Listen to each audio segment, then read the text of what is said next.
Hello, this is John from caveofprogramming.com, and in this tutorial we're going to look at the servlet context object. So we're not going to look at this in too much depth, but it's useful to at least know about this. So we'll take a quick look.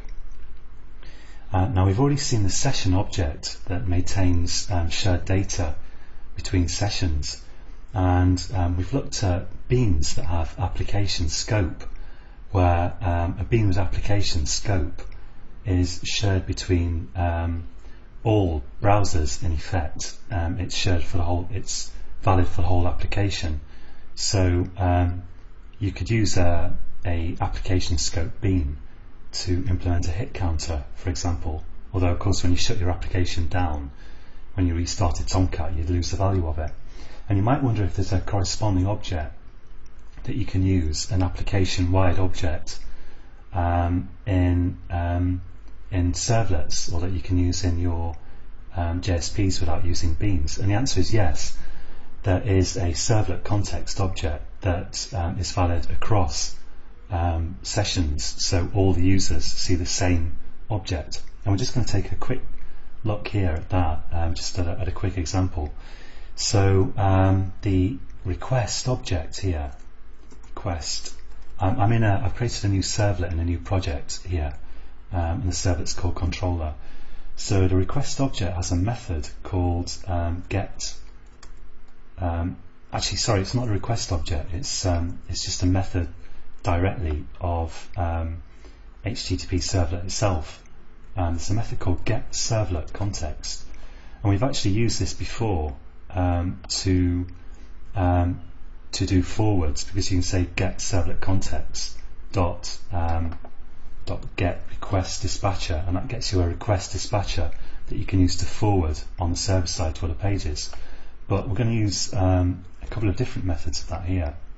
Now this returns a servlet context object, so I'm going to say servlet context context equals get servlet context.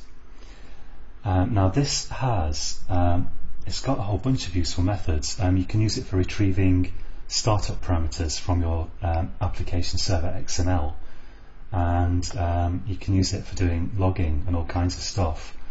But in this series of tutorials I want to just cover the essentials, the stuff that you really need to know, so that you've basically got a way that you can make complete web applications, rather than covering every single thing that you can potentially do.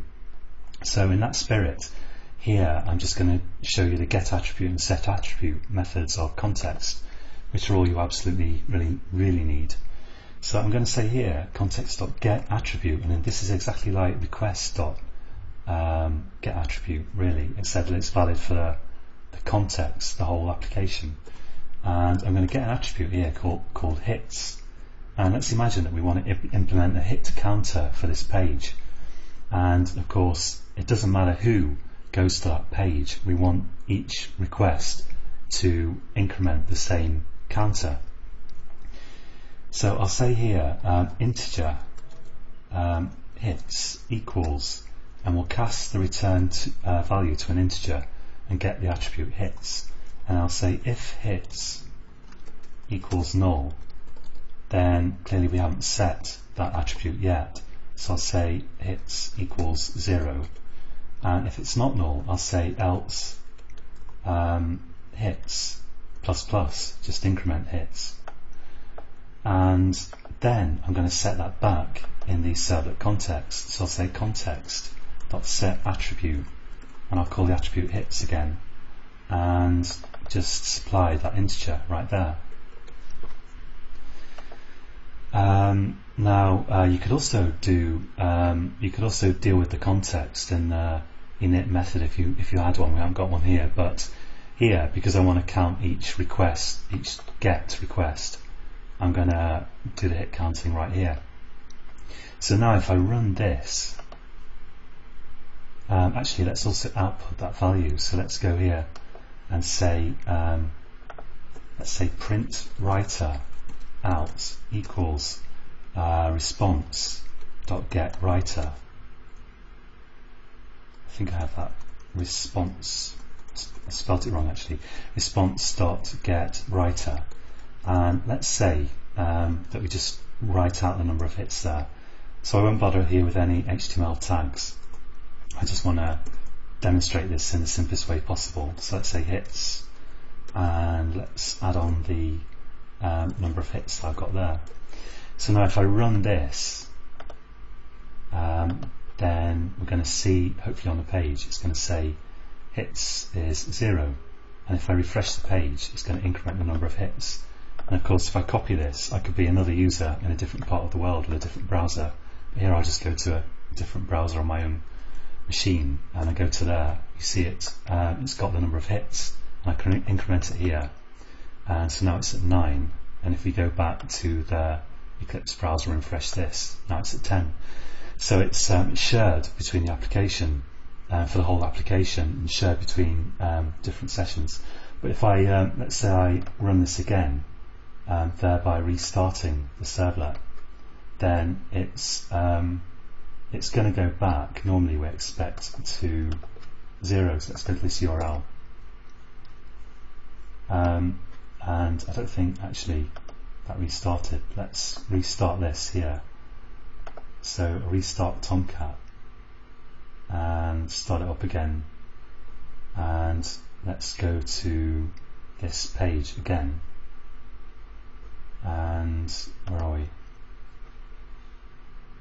Whoops, so I think I clicked run twice. Let's see if it's doing anything. I'm not sure actually. Let's select controller.java, try once more, click finish. There we go, so hits is back to 0 because I restarted Tomcat and it's forgotten the number of hits. And if you want to increment, if you want to save the number of hits between restarts of your application server, which of course you normally would do, then you need some form of persistence. And there's a whole load of different ways that you could do this, but we're going to start looking soon now at databases, because of course if you connect to a database, that provides you with a very nice way of maintaining whatever data you like between runs of your application. So that's it for this tutorial, and join me again next time, and until then, happy coding.